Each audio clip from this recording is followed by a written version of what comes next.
లేదు 5 లక్షల రూపాయల వరకే వర్తిస్తుంది అన్నారు. అంటే ఈ ప్రభుత్వం ఈ సంవత్సరం 20,000 కోట్ల రూపాయల వడ్డీ లేని రుణం ఇచ్చారు. ప్రతి గ్రూప్ ఎంత తీసుకున్నది? 20 లక్షలు, 30 లక్షలు. ఇప్పుడు బస్సు తీసుకుంటే ఎంత? 50 లక్షలు. ఎలక్ట్రిసిటీ పెడితే ఎంత? 1 కోటి రూపాయలు. అట్లా ఏ గ్రూప్ అయినా 20 లక్షలు, 30 లక్షలు ఇచ్చిండ్రు లోన్. మరి వడ్డీ లేని రుణం ఎంత వస్తుంది? 20 లక్షలు తీసుకుంటే 5 లక్షలకే వడ్డీ లేని రుణం. మిగతా 15 లక్షలకు 12.5% కాడికి బ్యాంకులకు మహిళలే వడ్డీ కట్టుకుంటున్నారు. అంటే ఆ మిగతా 15 లక్షలకు ఏడాది నెలకు 15,000 రూపాయల వడ్డీ అవుతుంది. కానీ బడ్జెట్లో ఏం చెప్తుండ్రు? 1,00,000 కోట్ల రూపాయల వడ్డీ లేని రుణం ఇస్తున్నాము అని బడ్జెట్లో చెప్పిండ్రు. అంటే వాళ్ళు తీసుకున్న మొత్తం డబ్బుకు వడ్డీ లేని రుణం ఇస్తే మీరు చెప్పింది నిజం. ఇస్తున్నది 5 లక్షలకు, కానీ చెప్తున్నది మొత్తానికి. అంటే నిజానికి 20,000 కోట్లు ఈ ఆర్థిక సంవత్సరంలో మహిళలకు అప్పిస్తే వడ్డీ లేని రుణం వర్తించేది 4-5 కోట్లకు పెంచదు. మిగతా 15-16 కోట్లకు మహిళలు 12.5% ఇంట్రెస్ట్ వాళ్ళే కట్టుకుంటున్నారు. అంటే అసెంబ్లీ సాక్షిగా ఈ రాష్ట్ర ప్రభుత్వం ఈ రాష్ట్రంలోని మా అక్క చెల్లెలను మహిళలందరినీ కూడా దారుణంగా మోసం చేస్తా ఉంది, అబద్ధాలు చెప్తా ఉంది. బడ్జెట్ స్పీచ్ లో కూడా అబద్ధాలు చెప్తున్నారు. నేను ఉత్తగా చెప్తలేను. అసెంబ్లీలో ఈ ప్రభుత్వం ఇచ్చిన సమాధానం, ఇది సంతకం కూడా చూడండి కింద, ఈ సమాధానం ఇచ్చింది సీతక్క గారు. అసెంబ్లీలో ప్రభుత్వం తరఫున సమాధానం ఇచ్చారు. అంటే మహిళలకు 1,00,000 కోట్ల వడ్డీ లేని రుణం అనేది బోగస్ మాట, అబద్ధపు మాట అసెంబ్లీలో ఈ ప్రభుత్వం చెప్పింది. నంబర్ 1. Number 2, stitching charges.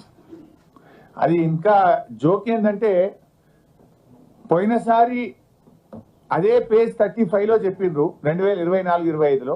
ఈసారి కూడా మక్కి అదే పేజ్ 35లో చెప్పిండ్రు. పోయిన అమలైందంటే కాలేదు. ఏంటిది ఇది?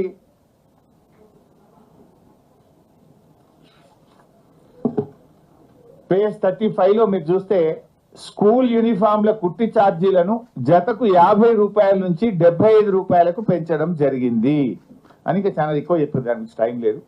ఈసారి కూడా మీరు చూస్తే ఇది ఈ సంవత్సరం బడ్జెట్ బుక్. ఇందులో కూడా ఏం చెప్తారంటే స్వయం సహాయక సంఘాలకు పాఠశాల విద్యార్థులకు యూనిఫామ్లు కుట్టే బాధ్యత అప్పగిస్తూ కుట్టు ఛార్జీలను 75 రూపాయలకు పెంచడం జరిగింది. సేమ్ పేజ్ 35 మక్కి కొట్టిరే, మారం కూడా మారలే. అయితే దీంట్లో ఏముంది? నిజంగా 75 రూపాయలు ఇచ్చిండ్రా? ఇక ముఖ్యమంత్రి గారి స్పీచ్ కూడా మీరు ఈ మధ్య వినే ఉంటారు. గత ప్రభుత్వం ఉన్నప్పుడు 25 రూపాయలు ఇచ్చింది, మేము 75 చేసినామని చెప్పి ఆయన ఇంకింత అబద్ధం మాట్లాడు. ఓపెన్ స్పీచ్ ముఖ్యమంత్రి గారు బహిరంగ మీటింగ్లో చెప్పిండ్రు. నిజమేంటంటే మేమున్నప్పుడు 50 రూపాయలే ఇచ్చాము, మేము మహిళా సంఘాలకే ఇచ్చాము, ఈ ప్రభుత్వం కూడా 50 రూపాయలే ఇచ్చింది. నేను ఇప్పుడు కూడా డౌట్ వచ్చి మా పల్లా రాజేశ్వరరెడ్డి గారు కూడా వాళ్ళ ఎంఈఓకి ఫోన్ చేసిండ్రు. నేను కూడా మా ఎంఈఓకి ఫోన్ చేసిన.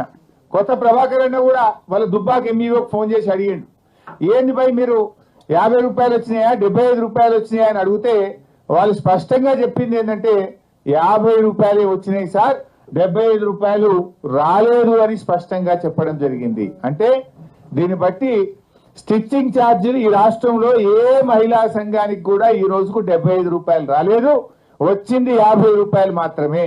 బట్టి గారు మధురకు పోయి మీ మహిళా సంఘాలను అడుగుదామా, లేదు సిద్దిపేటకు వస్తావా మా మహిళా సంఘాల దగ్గరికి పోయి 75 రూపాయలు ఏమైనా ఇచ్చిందా అని అడుగుదామంటే నేను I'm ready, are you ready అని అడుగుతున్నా. ఇచ్చింది 50 రూపాయలు, 75 రూపాయలు ఇచ్చినామని 2 బడ్జెట్లలో కూడా చెప్పుకున్నారు. ఇది శుద్ధ అబద్ధం.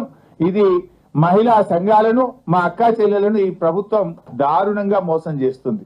ఎందుకంటే ఇప్పుడు అక్క చెల్లెళ్ళు బట్టి గారి ప్రసంగము విన్నారు, నేను మాట్లాడుతున్నది వింటున్నారు. సో నేను చెప్పేది తప్పైతే మమ్మల్ని శిక్షిస్తారు, మీరు తప్పు చెప్తే మిమ్మల్ని శిక్షిస్తారు.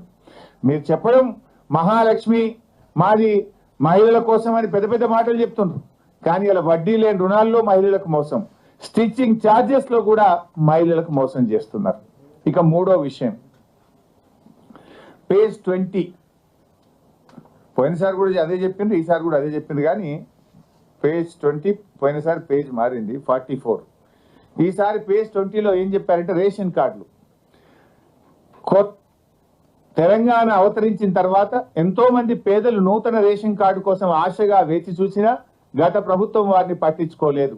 కనీసం కొత్త కుటుంబ సభ్యుల పేర్లను కూడా రేషన్ కార్డులో జమ చేయలేదు, ఒక్క రేషన్ కార్డు కూడా ఇవ్వలేదని మా మీద ఆరోపణ చేసింది బడ్జెట్ లో. నేనేం ఛాలెంజింగ్ ద బట్టి విక్రమార్క. బీఆర్ఎస్ ప్రభుత్వం 6,47,479 రేషన్ కార్డులు ఇచ్చింది. కొత్త సభ్యులను కూడా ఇంట్లో కొత్త సభ్యులు పిల్లలు పుట్టినా పెళ్లి చేసుకొని కోడలు వచ్చినా కొత్త సభ్యులను కూడా యాడ్ చేసినాం. 20,69,033 మంది కొత్త సభ్యులను రేషన్ కార్డులో బీఆర్ఎస్ ప్రభుత్వం ఇంక్లూడ్ చేసింది. This a document, official document. కానీ మీరేం చెప్పిన బడ్జెట్ సాక్షిగా ఒక కార్డు ఇయ్యలే, ఒక సభ్యుని కూడా యాడ్ చేయలేదనే అబద్ధాలు. అంటే ఎలక్షన్లలో రాజకీయ ప్రసంగాలు చేసినట్టు బట్టి గారి బడ్జెట్ ప్రసంగం కూడా జరిగింది. పచ్చి అబద్ధాలు, పిచ్చి ఆరోపణలతోని బట్టి గారి ప్రసంగం ఈరోజు కొనసాగింది. అంటే అరచేతిలో వైకుంఠం, ఆద్యాంతం అబద్ధాలు. అరచేతిలో వైకుంఠం చూపించారు, ఆద్యాంతం వారి ప్రసంగం అంతా అబద్ధాలతో కొనసాగింది. 72 పేజీల బట్టి గారి ప్రసంగం గురించి చెప్పాలంటే పోయినసారి 70 పేజీలు ఉండే, ఈసారి 2 పేజీలు పెరిగింది.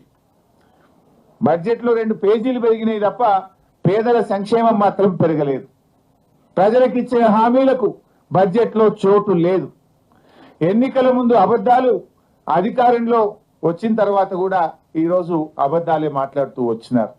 అంటే వారి ప్రసంగం అంతా కూడా 72 పేజీల ప్రసంగ సారాంశం అరచేతిలో వైకుంఠం, ఆద్యాంతం అబద్ధం. ఇది బట్టి గారి ప్రసంగం యొక్క సారాంశంగా మనం చెప్పుకోవాల్సినటువంటి అవసరం ఉంది.